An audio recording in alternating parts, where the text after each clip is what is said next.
A grande pergunta sobre Noach é por que realmente Noach não aproximou as pessoas, não transformou as pessoas que eram tão perversas.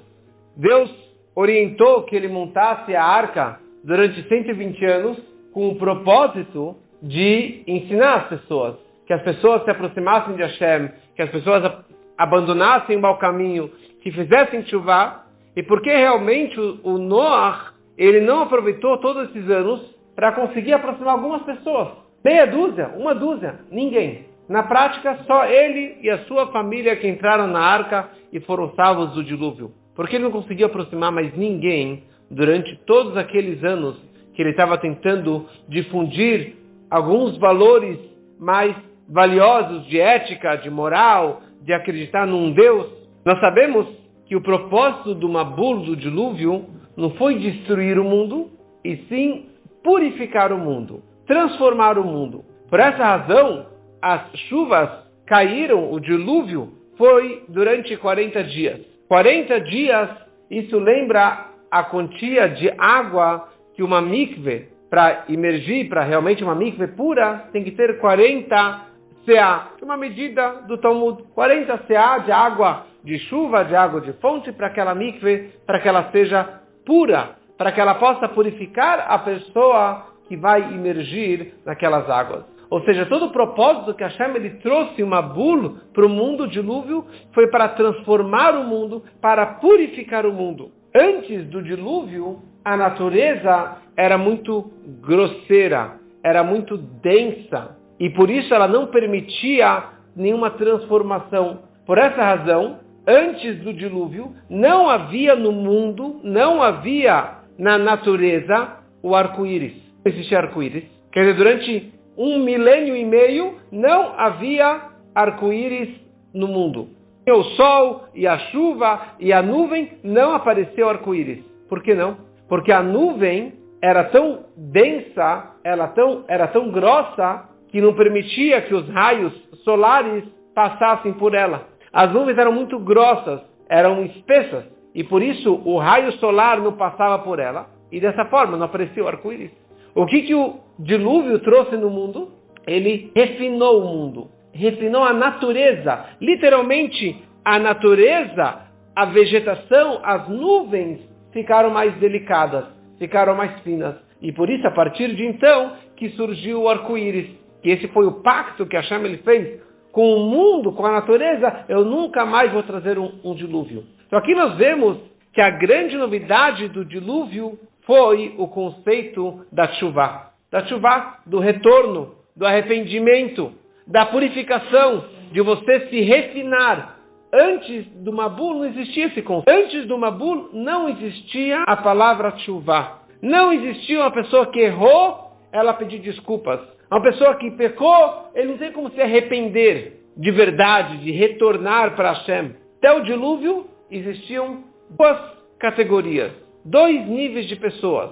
O Tashá, o Tzadik, que sempre foi o Tzadik, cada geração tinha os seus justos, era Adam, o seu filho, o seu neto, e assim 10 líderes, e Shou Noach. Noach era o Tzadik, seu filho também era um Tzadik. Sem, Yezer, seus filhos, seus netos, eles eram Tzadikim, mas eles eram Tzadikim para si. Eles nasceram justos e eles vão continuar dessa forma para o resto da vida.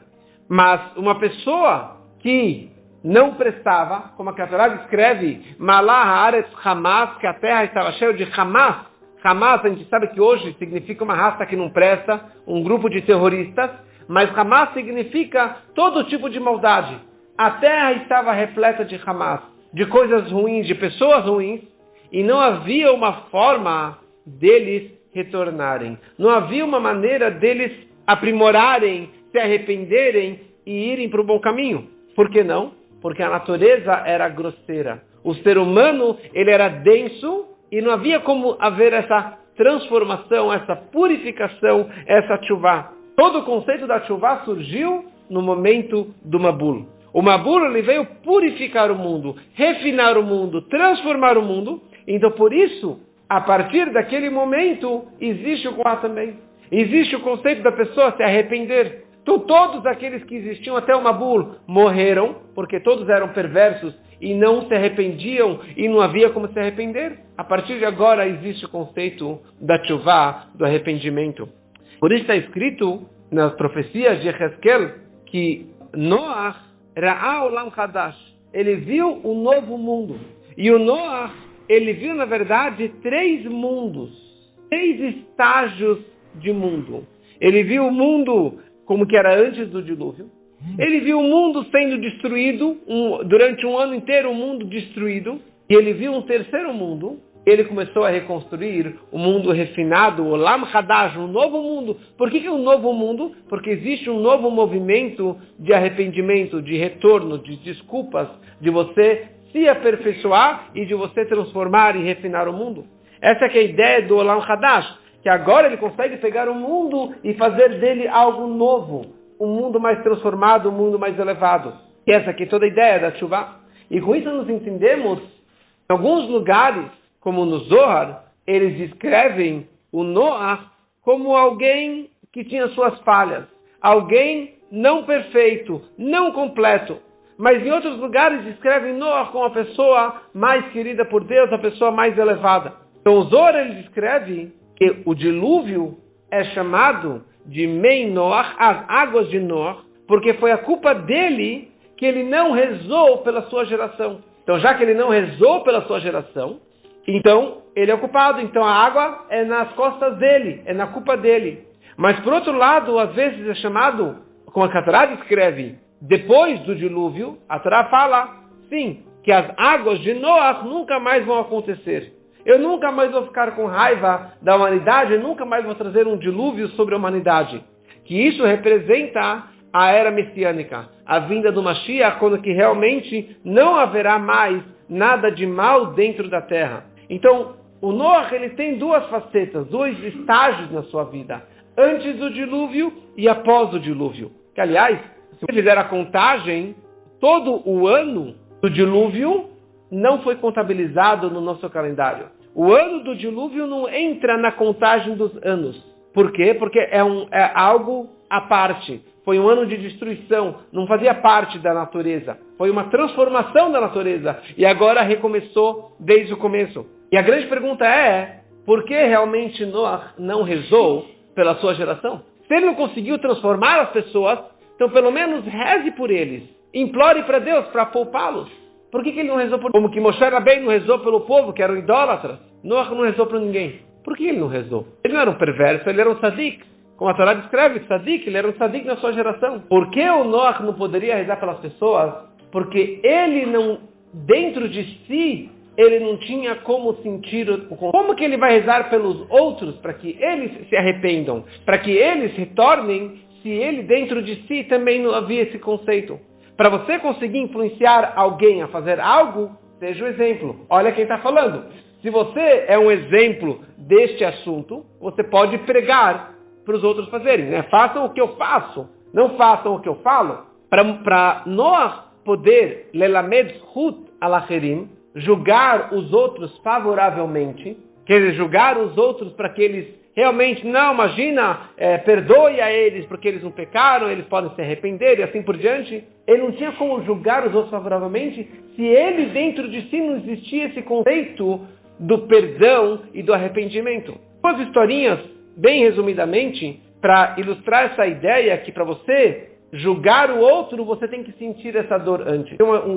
Foi mencionado sobre o grande aluno do Baal Shem Tov, Rav Yechiel Michal de Zlotchov, e uma história inteira que certa vez um cocheiro chegou na cidade onde ele estava dentro do Shabat. Ele chegou com a carroça já depois da saída das estrelas, já dentro do Shabat. E o Rav Yechiel Michal ficou chateado sobre essa pessoa e várias coisas que aconteceram para que ele não entendia como que um judeu pode pecar, como que um judeu ele pode transgredir o Shabat, porque ele era um grande tzadik, um grande aluno do Baal Shem Tov.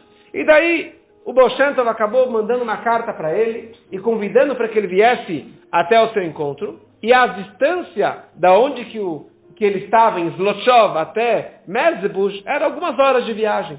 Ele saiu na terça, quarta-feira e acabou perdendo o caminho e ele acabou chegando no Baal Shem Tov depois da entrada do Shabat. E o Baal Shem Tov falou para ele, agora você entende a dificuldade que aquele outra pessoa passou? Aquela pessoa, ela transgrediu o Shabat sem querer, e ele estava muito arrependido. E você não conseguia entender, entrar nas calças dele, sentir a situação dele para julgá-lo favoravelmente. Agora que você sentiu na pele, você pode julgar o outro também favoravelmente. Ou uma outra história também do segundo Rebbe, que no meio de uma audiência particular, de uma Yechidut, alguém estava lá falando sobre suas dificuldades, sobre pecados, coisas que ele fez de errado na vida.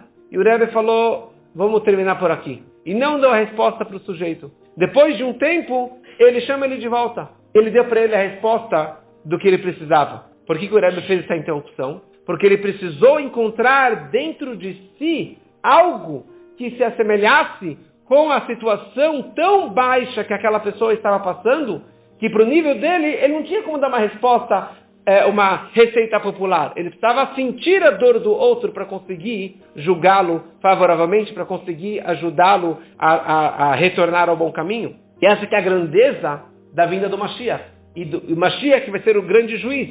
Ele vai conseguir julgar todos favoravelmente. Ele vai sentir a dor de todos. E essa que é a novidade que aconteceu após o dilúvio. Antes do dilúvio, Noah não tinha como julgar os outros favoravelmente, porque ele não sentia essa dor. Para você olhar para o outro favoravelmente, alguém que não passou por testes, não passou por problemas, não passou por desafios, você não vai sentir a dor do outro. Como a frase popular, sinto muito por você. Fala, sinto muito se você não está sentindo a minha dor. Se você não passou pela dor que eu estou passando, como você pode falar, sinto muito? Para você sentir, você tem que realmente sentir.